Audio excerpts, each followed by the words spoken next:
మొన్నటి వరకు 500 రూపాయల నోట్లో బ్యాన్ చేస్తున్నారంటూ సోషల్ మీడియాలో తెగ ప్రచారం జరిగింది.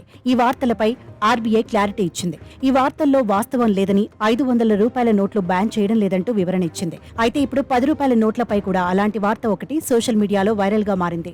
గత కొంతకాలంగా 10 రూపాయల నోట్లు మార్కెట్లో పెద్దగా లభించడం లేదు. ఇప్పటికే చలామణిలో ఉన్న చిరిగిన మురికి నోట్లు తప్ప కొత్తవి రావడం లేదు. దీంతో ప్రతి ఒక్కరికి 10 రూపాయల నోట్లు బ్యాన్ చేస్తారా అనే అనుమానం వస్తోంది.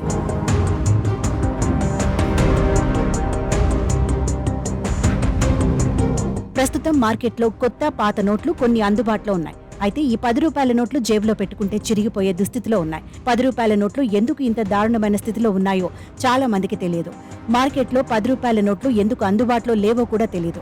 భారతదేశంలో note printing RBI note print private limited security printing and minting corporation of India ద్వారా జరుగుతుంది. 2019-20 ఆర్థిక సంవత్సరంలో 147 కోట్ల 10 రూపాయల నోట్లను ముద్రించారు. వచ్చే ఆర్థిక సంవత్సరంలో 128 కోట్ల 40 లక్షలు మాత్రమే ముద్రించనున్నట్లు తెలుస్తోంది.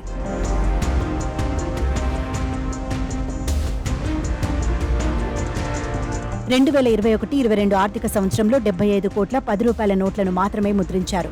దీంతో 10 రూపాయల నోట్లను క్రమంగా తగ్గిస్తున్నట్లు తెలుస్తోంది. కరోనా తర్వాత ఆర్బీఐ క్లీన్ మనీ పథకాన్ని చేపట్టింది.